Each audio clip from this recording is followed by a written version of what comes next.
utilidade, mas também não é tão importante assim, né? Vocês já me conhecem, sabem quem eu sou, então a apresentação ela acabaria ficando aí para um segundo plano. O que eu quero chamar a atenção de vocês, já desde o princípio, é para a questão da bibliografia. A gente vai trabalhar com o mesmo autor do semestre passado, continuar aproveitando a mesma obra aí para quem adquiriu, né? E também, no começo do semestre, a gente teve ela em PDF para os colegas, então vocês têm realmente como estar lendo aí, né? Não tem como dizer que não tenha nenhum livro, porque pelo menos em PDF vocês têm essa obra.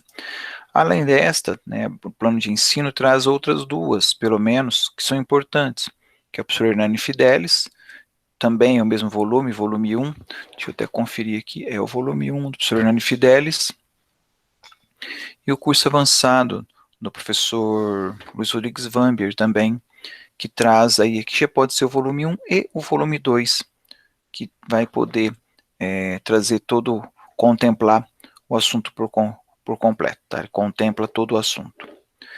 Bom, antes de entrar especificamente na disciplina de processo civil, eu tenho algumas informações aqui institucionais para passar para vocês, tá? Estou passando isso para todas as turmas, então, antes de eu entrar no processo civil, a gente vai passar por essas questões aqui. E, como sempre a gente fez, se alguém tiver alguma dúvida, fique à vontade, é só perguntar, pode me interromper, que eu vou respondendo aí as dúvidas do pessoal, ok?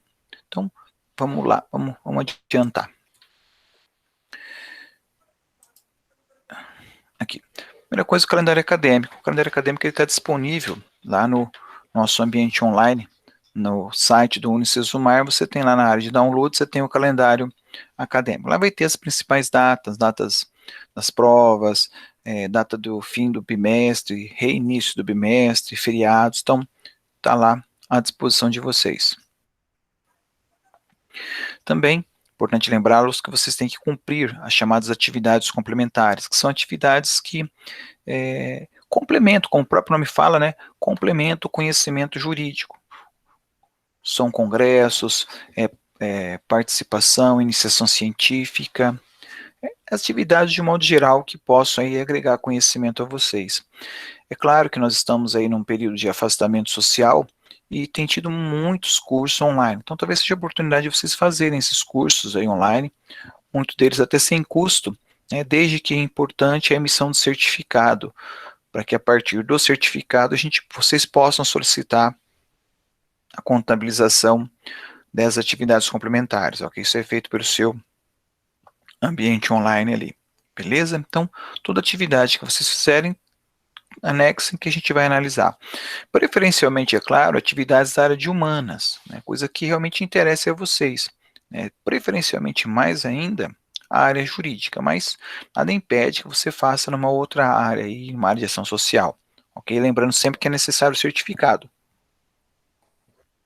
Essas muitas lives que estão sendo feitas aí sem certificado, não tem como registrar para aproveitamento, ok?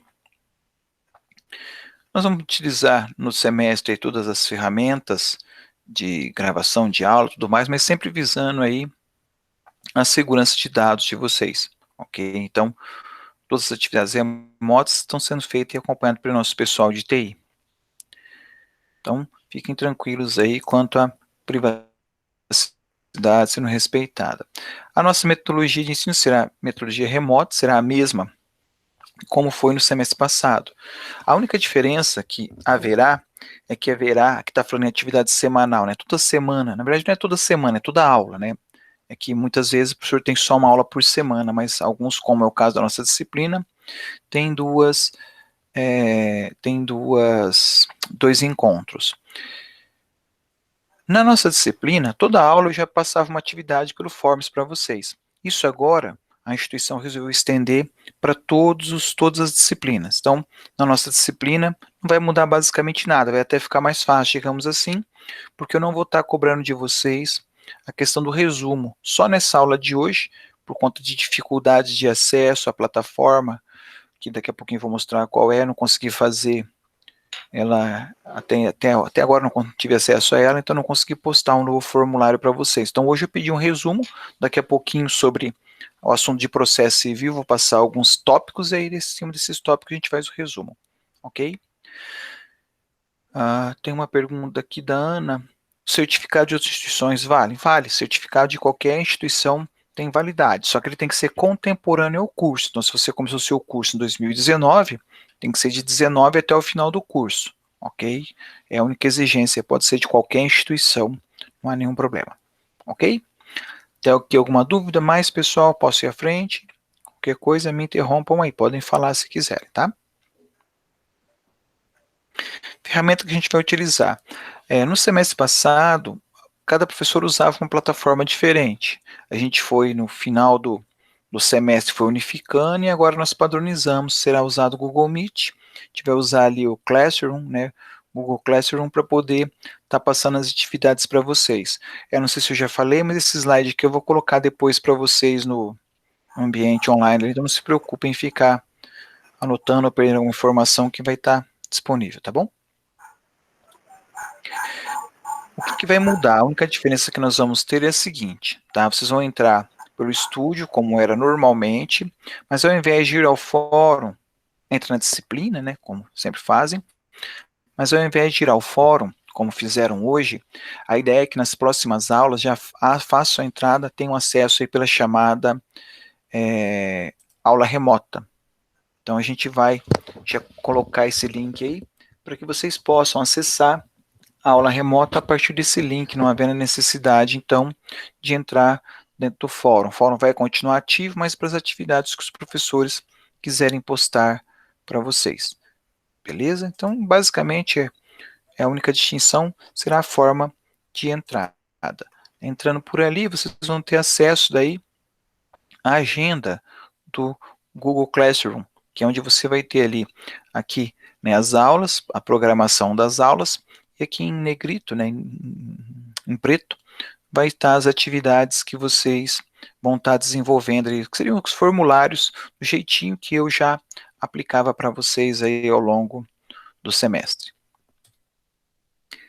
A EP continua a mesma, a única diferença é que agora a EP vai ter um professor, digamos assim, que vai ser o coordenador da EP, um professor que vai ficar responsável, ele vai daqui uns dias apresentar para vocês as AEPs, tudo direitinho. No caso aqui é o sexto semestre, né? Sexto semestre é o professor Lucas, que ficou responsável. Então, qualquer outra dúvida, vocês podem estar questionando, quarto semestre aqui, né, perdão, quarto semestre, de qualquer maneira eu vou até olhar, mas é o Lucas que ficou responsável por vocês. Deixa eu conferir aqui agora. Deu uma pequena dúvida aqui. Isso, quarto semestre é o professor Lucas, sim, que vai estar acompanhando as APs de vocês. Não mudou nada, tá? Continua a mesma coisa, grupo de 4 alunos, como era antes, enfim, é a mesma atividade, ok? Uma pergunta aqui sobre o retorno das aulas presenciais. Não há nenhuma previsão, pessoal, nenhuma previsão. Ela pode acontecer na semana que vem, como pode perdurar o final do bimestre, semestre, enfim, não há nenhuma previsão. Depende muito de como vai reagir aí, né? É muito preocupante que nos últimos dias aí ampliou bastante os casos, principalmente aqui em Maringá. Então a gente está aguardando aí orientações, né, dos órgãos gestores para poder ver o que fazer, mas por enquanto não há previsão nenhuma de retorno da aula presencial. Tá bom? As avaliações. Vai observar o regramento do semestre passado. Promédia 6, nota da prova 5 pontos, AEP 2,5, avaliação continuada, que seriam os fóruns, que seriam lá os formulários, né, as dúvidas, as perguntas que vocês vão fazer, valendo 2,5 pontos também. A única diferença que haverá será na questão da frequência. Frequência, nós estou aguardando uma reunião com o meu diretor para ele esclarecer alguns pontos ainda, né, mas a frequência será computada pela participação. Então, você teria que responder os formulários, em cima dos formulários que os professores vão estar postando, é que vai ser computada a presença. Assim como, por isso que hoje eu peço o resumo, para quem apresentar o resumo, vai ter presença. Quem não apresentar, mesmo estando na aula aqui, não vai ser computado, porque é necessário o registro por meio da atividade. Ok? Mas isso ainda estamos aguardando mais algumas definições da instituição, e assim que meu diretor me passar, eu certamente vou passar para vocês, outros professores também vão estar passando isso durante as aulas, tá bom? Prova substitutiva é a mesma coisa, não teve nenhuma novidade, fazer o requerimento, substituição da menor nota, então não tem grandes novidades aqui na prova substitutiva, não. A IP já falei, igual, a mesma coisa, então a gente pode avançar. Sites importantes aqui, multiatendimento, talvez de todos aqui o mais importante para vocês seja esse aqui, ó, o multiatendimento, para que vocês possam mandar demandas, como por exemplo, eu recebi alguns alunos ali que estão com que vieram de transferência, não querem fazer adaptação agora, quer fazer adaptação mais tarde, e tem que mandar um requerimento para o multiatendimento, que aí eles abrem lá um protocolo e manda para a coordenação poder despachar, ok? A ouvidoria aqui para vocês poderem se manifestar, canal confidencial, análise de crédito, FIES, ProUni, isso tudo aqui, como eu disse, vai estar disponível para vocês, que eu vou estar colocando material no ambiente de aula nosso aí, tá bom? O Office 365, que vocês podem utilizar ali, né, o Word, PowerPoint, Excel também, está à disposição de vocês. Nivelamento. Nivelamento, é importante chamar a atenção que muitos fizeram em protocolar certificados. E matemática, são 10 horas, a gente valida 50% da carga. Língua portuguesa, são 10 horas, a gente valida 100%. A briga está em química, física, biologia, álgebra linear, geometria analítica, e aí essas atividades, tecnicamente, eu nem deveria validar hora nenhuma, porque não tem nenhuma afinidade com a área do direito. Eu acabo validando ali uma hora, né, para não perder toda a atividade. Então, quando a gente vai fazer um nivelamento, ou mesmo um curso, sempre é importante focar na área do direito, que é a nossa área. Não que as outras áreas não sejam importantes, mas vocês têm que se formar nesse primeiro momento em direito. Então, tenho que preparar vocês para as áreas afins. Uma língua estrangeira é muito importante, ok? Agora, química, física, essas questões todas, nesse momento, não tem utilidade na formação de vocês. Hotsite, ele é um site que você tem lá algumas boas-vindas, algumas questões universitárias, algumas orientações do ensino superior de um modo geral, ok?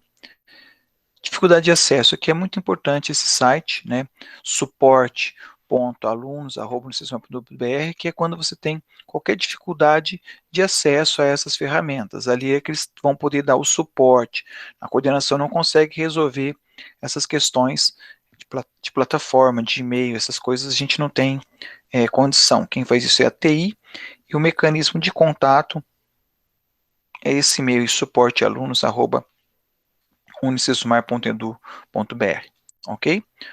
Acho que basicamente era isso, pessoal. Uma questão que outra turma me perguntou é sobre a duração das provas. Por enquanto, a orientação que eu tenho é que as provas vão durar lá o tempo da aula, 2 horas, mais 6 horas, dando um total de 8 horas para a realização. Era 24 horas, houve alteração. Por enquanto, o que vale são as 8 horas. Se tiver alguma modificação, a gente vai estar avisando vocês aí durante o período de prova, que ainda está bastante longe.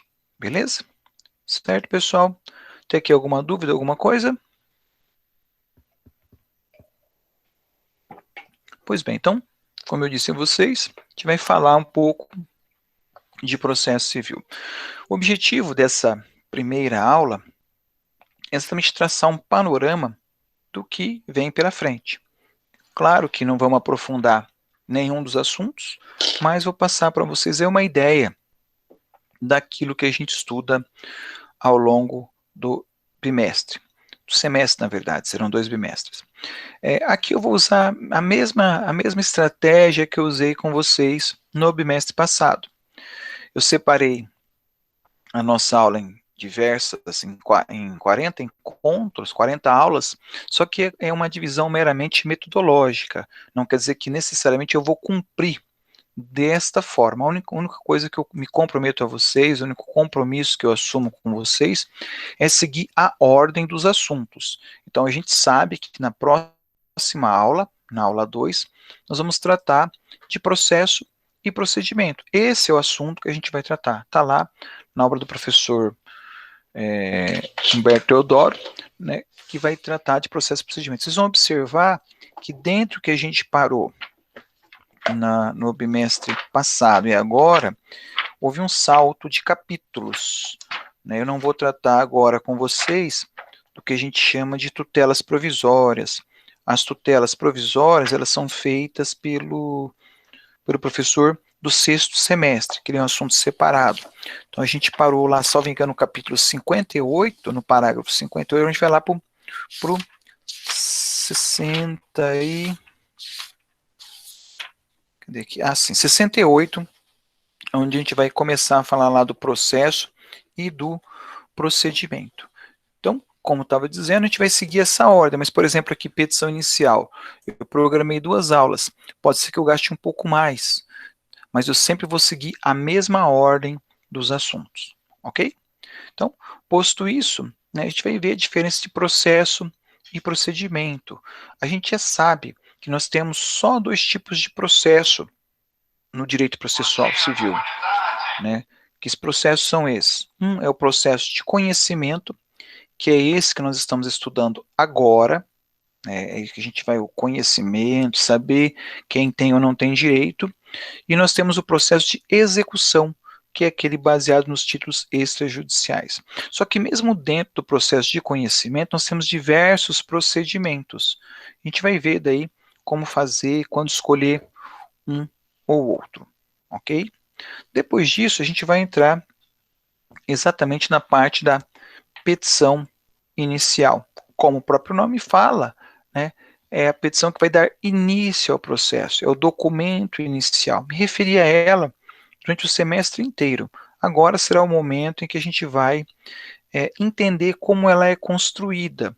Né? Por exemplo, ela tem uma parte ali que a lei chama de endereçamento.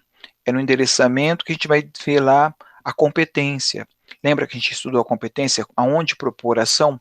Agora é hora de aplicar, de trazer aquele aspecto teórico para dentro de um aspecto prático. Não que eu vá ensiná-los a fazer petição inicial, não é a proposta da disciplina. A proposta da disciplina é apresentar a petição inicial enquanto instituto jurídico, com seus defeitos e qualidades. Quem vai ensinar vocês a escrever, digamos assim, a petição inicial é o professor das clínicas, quando chegar o momento oportuno. De qualquer maneira, eu já fui professor de prática por muito tempo também, eu gosto sempre de mostrar para vocês essa petição inicial, permitir que vocês tenham um contato com esse documento desde já. Né? Embora não seja o foco da disciplina, eu gosto de fazê-lo para que vocês consigam ver aquilo que a gente está explicando. Depois disso, a gente retoma, né, pedido. O autor coloca um capítulo separado para o pedido devido à importância que ele tem para o processo civil. Então, eu coloco aí uma aula só para o pedido, não sei se vamos gastar uma aula completa, porque a gente já viu bastante coisa de pedido no semestre passado, aquela divisão do pedido imediato, declaratório, constitutivo, tudo aquilo a gente retoma agora aplicando ele dentro da petição inicial. Embora pedido esteja aqui separado, ele é um item da petição inicial. Beleza? Bom, depois que a gente entendeu, compreendeu a petição inicial, a gente vai ver que o juiz pode mandar emendar uma petição inicial. Então, se isso tudo acontecendo ou não acontecendo, o processo vai seguir para o próximo passo que hoje, pelo novo Código de Processo Civil, o próximo passo é a audiência de conciliação, para a gente tentar fazer com que as partes cheguem a um acordo, cheguem a um consenso e encerre ali o processo. A gente vai ver que hoje as partes elas têm que manifestar o seu desinteresse pela conciliação, porque se as partes se calarem, silenciarem sobre o assunto, essa audiência acabará se realizando. Então, a gente sempre fala uma dúvida doutrinária se ela é obrigatória ou não, há uma discussão sobre isso, mas o importante é que entendam. Eu vou ter uma audiência de conciliação desde que as partes não se recusem a participar. Depois da audiência de conciliação, por óbvio, se não houve acordo, é aberto o prazo para a resposta do réu. O réu ele pode se manifestar, se defender de diversas formas, mas a principal hoje é a própria contestação. A contestação hoje é a grande ferramenta de defesa do réu no processo civil. Lembra do contraditório e ampla defesa que a gente tanto falou no semestre passado? Agora é hora de você enxergar isso acontecendo. Você vai ter a contestação para poder ter a versão do réu. Lembrando, mais uma vez, que contraditório não significa que o réu tem que contestar. Para nós, contraditório é dar possibilidade ao réu, é oportunizar a ele que ele venha oferecer a sua resposta. Não é obrigatório ter contestação, mas é obrigatório dar oportunidade para que ela exista. Antigamente, até 2015, quando a gente falava em respostas do réu, a gente apresentava para os alunos umas 6 a 8 formas de defesa. A gente tinha exceção de incompetência, a gente tinha impugnação ao valor da causa, a gente tinha um monte de defesas que hoje, felizmente, foi tudo consolidado em uma coisa só. Hoje está mais fácil, digamos assim, para estudar o processo civil, até para trabalhar com o processo civil, porque as principais defesas do réu foram consolidadas num único documento chamado de contestação. Então, a principal defesa do réu é a contestação, ok? Bom, depois que a gente estudar a contestação, a gente vai estudar também a reconvenção. Reconvenção é uma figura nova, acho que eu não trabalhei com vocês até agora, né? Mas a reconvenção, ela também tem algo muito semelhante com ela, que é o pedido contraposto. Alguns colegas na turma anterior me fizeram perguntas se era a mesma coisa, já adianto que são coisas muito próximas, não posso dizer que é a mesma coisa, mas a reconvenção e o pedido contraposto são figuras processuais muito semelhantes. Para que vocês entendam, afinal, o que é a reconvenção. Para quem gosta de anotar, para colocar no resumo aí, reconvenção é ação do réu contra o autor. Como assim? Então, vamos escrever aqui, ó. A gente aprendeu bastante no semestre passado, fiz essa figura muitas vezes. Nós temos lá de um lado o autor, que entra com uma ação contra o réu. Essa aqui é a ação clássica que a gente está acostumado a trabalhar. Mas a reconvenção, ela permite que esse réu, o mesmo réu, entre com outra ação contra o autor. Então, nós teríamos duas ações, que são número 1 e aqui a ação número 2. Então, seriam duas seriam duas ações em que se estaria discutindo. Vamos tentar trazer um exemplo prático disso aqui. Vamos imaginar aí uma coisa bem corriqueira, acidente de trânsito. No acidente de trânsito, normalmente, né, os dois veículos ficarão danificados. O carro do motorista A e o carro do motorista B. Os dois veículos vão ter lá danos a serem consertados. Então, e naquela velha história que a gente tanto já falou, que todo mundo se acha o certinho na situação. Então, se o autor acha que o réu é o causador do acidente, o autor vai fazer o quê? Entrar com a ação dele contra o réu. O réu vai poder fazer o quê? Apresentar a sua contestação, dizendo, opa, eu não causei o acidente, então eu tenho que consertar o veículo do A. Todavia, eu, réu, não preciso pagar o veículo do A, mas o meu carro estragou. Então eu quero que o autor, o causador do acidente, venha e pague os meus 10 mil reais do conserto do meu carro. Então isso é reconvenção, é uma ação do réu contra o autor. Okay? A reconvenção, outra informação importante aí para o resumo, ela tem natureza jurídica de ação. Então, quando a gente fala em reconvenção, a gente está falando também de natureza jurídica de ação. Reconvenção, inclusive, tem pagamento de custas. Diferente do pedido contraposto. O pedido contraposto é exatamente igual. Todavia, o pedido contraposto não vai ter custas, porque o pedido contraposto não tem natureza jurídica de ação. ok? Mas quando que eu uso o pedido contraposto, quando que eu uso a reconvenção? A reconvenção é a regra geral. A gente sempre usa a reconvenção. Eu só deixo de usar a reconvenção quando a lei claramente disser sobre o pedido contraposto. É o que acontece, por exemplo, nas ações possessórias. Quando a gente vai estudar as ações possessórias, tomar de propriedades, posse de propriedades, a gente vai entender que, vai estudar, vai ver que tem um dispositivo lá que fala assim: o réu poderá formular pedido contra o autor. Então, quando ele coloca essa frase, essa expressão, pedido contra o autor, na contestação, possibilita o pedido contraposto ao invés da reconvenção. Outro instituto jurídico que isso acontece é lá no Juizado Especial Cível. Se esse sistema de trânsito aqui for lá do Juizado Especial Cível, não vai precisar da reconvenção, porque no Juizado Especial Cível eu tenho lá a figura do pedido contraposto, porque a lei do juizado prevê essa figura, ok? Bom, entendido essas defesas, a gente vai avançar, né? Vamos ver daí a revelia, que é quando o réu deixar de contestar, que é quando ele não se manifestar no processo, e ainda, né, o reconhecimento do pedido, que é quando o réu vem e assume, né, aceita que aquilo que o autor falou está correto. Raríssimo.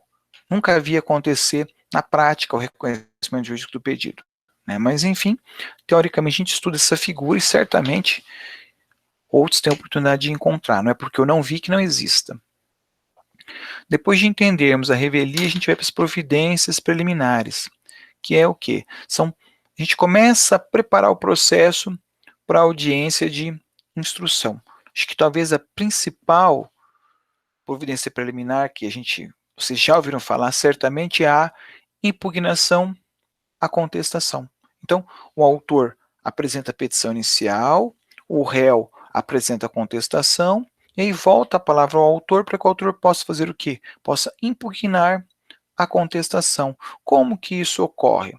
Ora, ele vai ocorrer ali, né, dando chance do autor poder falar novamente sobre os documentos que o réu apresentou nesse processo. Aí isso tudo, né, não é, essa é uma delas, mas a gente chama de providências preliminares.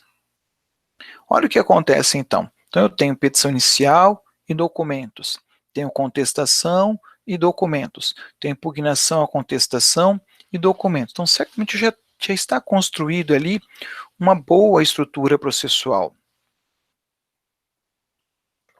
Já é possível então que o juiz olhe toda essa documentação e verifique se é possível que a gente chama aqui de julgamento conforme estado do processo. É a hora então do juiz olhar aquela documentação que está com ele e decidir, né, se é possível ou não já dar uma sentença aqui, né, para acabar aqui o processo por meio de uma sentença. Isso aqui não é tão comum assim, né, mas ocorre muito em processos que envolvem questões tributárias. Né? Quando questões tributárias, via de regra, o processo vai até esse momento aqui, e o juiz já consegue dar uma sentença, porque em matéria tributária, em regra, a gente discute direito. Então, direito não precisa de prova. Você pode até anotar isso aí também, né? Direito não se prova, a gente só prova fatos. Como o direito tributário trabalha com direito, basicamente, pouca importância tem os fatos, então já é possível ali a construção de um julgamento conforme o estado do processo. Não é só isso, existem vários desdobramentos que a gente vai estudar aí ao longo do nosso semestre. Superada a fase do julgamento, então não foi possível julgar esse processo, então ele vai ter que continuar. Aí vai para o saneamento e organização. Aqui sim, né, a gente está preparando o processo para a próxima etapa, que é a instrução. Então, o saneamento, se você quiser anotar, é resolver questões processuais pendentes. Então, sanear é resolver questões processuais pendentes. 2. Definir os fatos controvertidos. definir os fatos controvertidos, ou seja, definir o que precisa ser provado. Mais uma vez, né, resolver questões processuais pendentes, definir os fatos controvertidos.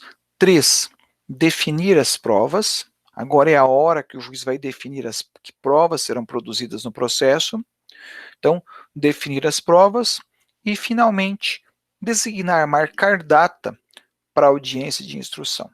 Tá? Então, a grosso modo, isso é sanear o processo, é tirar do processo os defeitos, os vícios processuais, tiro dele, digo quais são os fatos que eu quero provar, digo quais as provas que eu vou produzir e marco a audiência para poder chegar, então, a esse grande momento aqui que a população, de um modo geral, quando fala em processo, acha que isso aqui acontece em todos. Não é verdade, ó. Acabei de mostrar que tem processo que acaba aqui, ok? Mas é aqui digamos assim, o grande ápice de qualquer processo é a audiência de instrução. Por quê? Instruir, pessoal, instruir em processo civil significa provar. Então, quando eu falo de audiência de instrução e julgamento, estou falando de audiência para produção de provas. Então, é nessa audiência que eu vou ter a produção de provas. Quais provas? As provas orais. É a hora que eu vou ouvir o perito, é a hora que eu vou ouvir as partes, é a hora que eu vou ouvir as testemunhas. Então, é nessa audiência que vai acontecer essa produção de provas. Tá? É importante associar, né, instrução à produção de provas. Bom, basicamente, esse é o assunto que nós vamos trabalhar no primeiro semestre. Como eu disse no começo, pode ser que a gente avance um pouco mais, pode ser que atrase um pouco mais, mas a ideia seria chegarmos aí até esse ponto ao final do bimestre, para que no próximo bimestre a gente já pudesse começar a falar de provas. Vai falar do que é, vamos entender o que é uma prova, o ônus da prova, a gente vai ver que cada um tem obrigação de provar, o autor tem obrigação de produzir as suas provas, o réu também tem obrigação de produzir as suas provas. Vamos verificar, vamos conhecer, né, todos os meios de prova, cada um deles que a gente conhece aqui, ver a importância, ver o valor dessas provas, né, desde já destaco, não existe prova mais importante que a outra, todas elas se complementam. A prova pericial não é mais importante que a testemunha, que não é mais importante que o documento. As provas, elas se reúnem, é um conjunto probatório que a gente fala, ok? Eu tenho um pedido aqui para eu falar um pouquinho mais sobre as providências preliminares. Ok, então, olha só. Pensa assim, o autor apresentou a petição inicial e o réu apresentou a sua contestação. Então, seria o momento, eu vou explicar de uma forma diferente agora, seria o momento, então, do juiz analisar aquilo que já foi apresentado e pedir algumas providências, pedir a prática de alguns atos. Então, as providências preliminares são práticas determinadas pelo juiz. Então, o juiz vai determinar que se faça algo. A principal providência preliminar, existem 4 providências, tá? Mas a principal providência, e a que a gente mais usa, que a gente mais estuda, é exatamente a impugnação, a contestação. Então, o juiz não pode acreditar só no autor, não pode acreditar só no réu. Então, ele tem a versão do autor, ele tem a versão do réu, mas de repente o réu anexou ali um documento, é um recibo. Então, o autor cobra uma dívida, o réu apresenta um recibo dizendo que a dívida já foi paga. Ora, o juiz acredita em quem?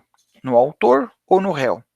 Não é difícil nesse momento. Então, o que o juiz vai fazer? Ele vai pedir uma providência preliminar, vai pedir para o autor impugnar a contestação. Então, ele está dando mais uma chance ao autor, para o autor dizer, olha, o recibo, essa assinatura não é minha, né? O recibo não fui eu que emiti, né? Ele devia para mim, veio e pagou a dívida para o meu filho, para minha filha. Né? Ela não tinha autorização para receber. Quem paga mal, paga tantas vezes até pagar corretamente. Então, é nessa providência preliminar que você vai ter a chance de ouvir novamente o autor para que o autor se manifeste sobre aquilo que o autor, que o réu disse, que pode ser verdadeiro ou não são verdadeiros. Então é nesse sentido que a gente fala que são providências preliminares, o processo está começando ainda, né? Eu ainda tenho a oportunidade de ter mais provas que vão acontecer lá na audiência de instrução. Então é nesse sentido que a gente tem as providências preliminares. Não sei se respondi, se ficou mais claro, né? Se não ficou, pergunta de novo que eu retomo, tá? Beleza? Obrigado. Então, a gente vai lá no segundo bimestre, então, a gente vai estudar os diversos meios de provas. A gente vai ver uma que seria chamado de processo, como se aproximasse de um processo cautelar que não existe mais, né? Lá na próxima aula eu vou falar um pouquinho dele, o que aconteceu com ele. Eu já não tenho mais o processo cautelar, mas eu tenho a chamada produção antecipada de prova, que é para evitar que se perca. Vamos imaginar o seguinte, houve uma aplicação de um produto agrícola, por exemplo, um fungicida, um veneno. Aplicou um veneno lá na plantação e o veneno não produziu efeito, né? As ervas daninhas continuam crescendo ali. Então você tem que produzir essa prova antecipadamente. Então você tem que fazer uma perícia ali, por exemplo, antes que chova. Porque se chover e lavar a terra, vai levar embora essa prova. Então isso pode demorar muito tempo. Então, para evitar que o elemento probatório se perca, né, que o elemento probatório suma, então eu vou lá e faço essa perícia, né, um exame, vamos imaginar aqui um exame de DNA, a pessoa está lá quase falecendo, está lá internada, uma situação muito grave, então eu poderia pedir uma antecipação de prova para evitar que ela se perdesse. Que tem requisitos, tem forma para se fazer. E aí nós vamos aprofundar esse assunto lá no segundo bimestre. Depois, eu ia falar da data notarial, um dos meios probatórios que está mais na moda hoje. Então, essas WhatsApp, Facebook, Instagram, a idade que o povo posta aí, isso para com prova é necessário a chamada ata notarial. Tem que ir lá e fazer um documento em cima de uma imagem, né, como que faz, aonde faz. A gente vai aprender isso mais no momento oportuno. Depois a gente vai falar sobre depoimento pessoal, né? Importante desde já aprender depoimento pessoal é do autor e do réu. Então, sempre que vocês virem a expressão depoimento pessoal, é a fala do autor ou a fala do réu. Por quê? Se é um terceiro, a gente chama de prova testemunhal. Então, é a oportunidade que o autor vai chegar na frente do juiz e trazer a fala dele. É o momento que o réu vai trazer a fala dele.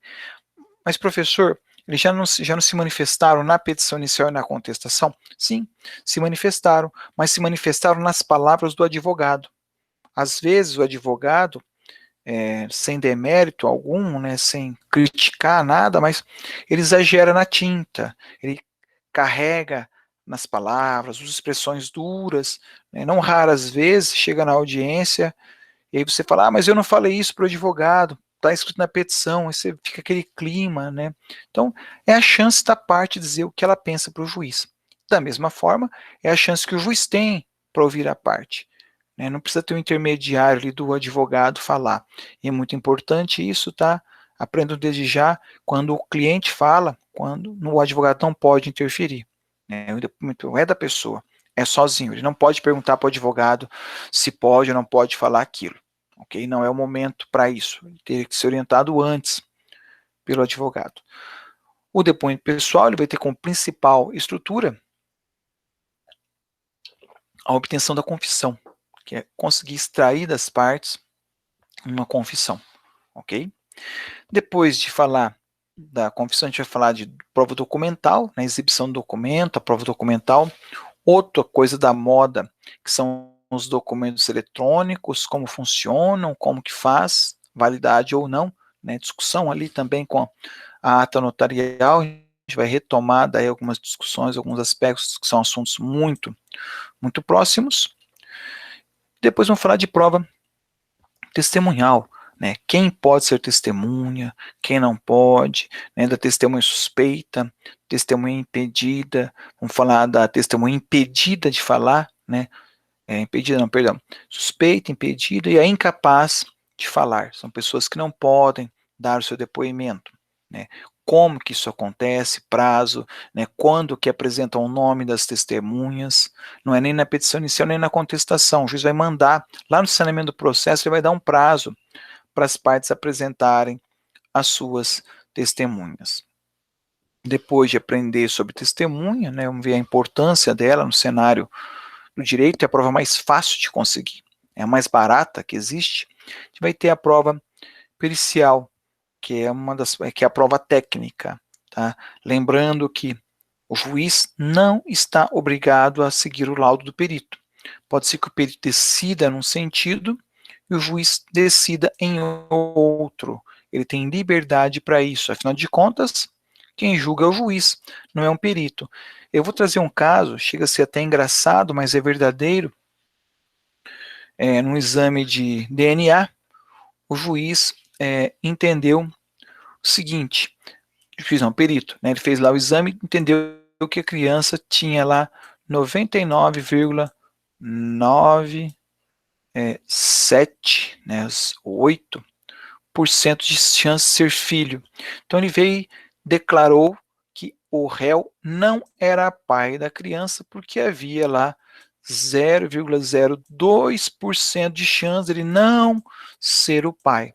É claro, chega a ser até engraçado uma situação como essa. O tribunal reformou essa decisão, mas, tecnicamente, o juiz agiu corretamente, né?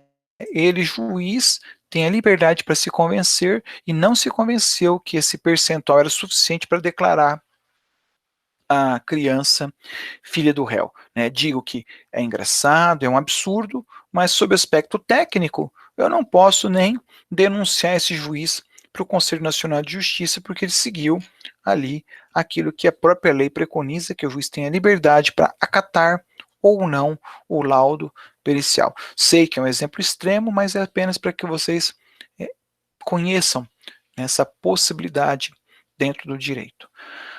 Depois eu tenho a inspeção judicial, que não deixa de ser uma pequena, né, uma singela perícia. Por que singela perícia?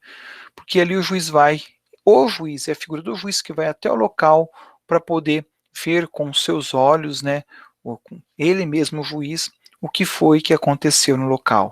É muito importante ele ter esse contato. Na minha opinião, sempre que houvesse questões fáticas que envolvessem locais, o juiz deveria ir até lá para ver, para conhecer. Na prática não acontece, é muito difícil, porque toma tempo, né?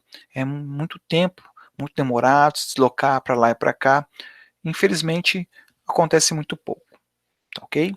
De qualquer maneira, a gente vai ter chegado aí na questão das provas. Certamente eu vou gastar algumas provas, a pericial, a testemunhal, vou gastar mais de uma aula, além do que está programado, para a gente poder, né? Porque eu tenho depois disso a sentença, que eu coloquei vários itens para fins de separação de conteúdo, mas a gente talvez consiga vencer com menos aulas. A gente vai ver lá a sentença, o que é uma sentença, como funciona, a estrutura e as formalidades de uma sentença, ver o que é um relatório, uma fundamentação e um dispositivo de uma sentença, estudar lá a sua publicação, né, interpretação dessa sentença, eventual embargos, as classificações da sentença, quando que ela é declaratória, quando que ela é constitutiva, quando que ela é mandamental, os efeitos dela, e finalmente ali a coisa julgada, né, e os limites dessa coisa julgada. Então, essa é a proposta que a gente tem de trabalho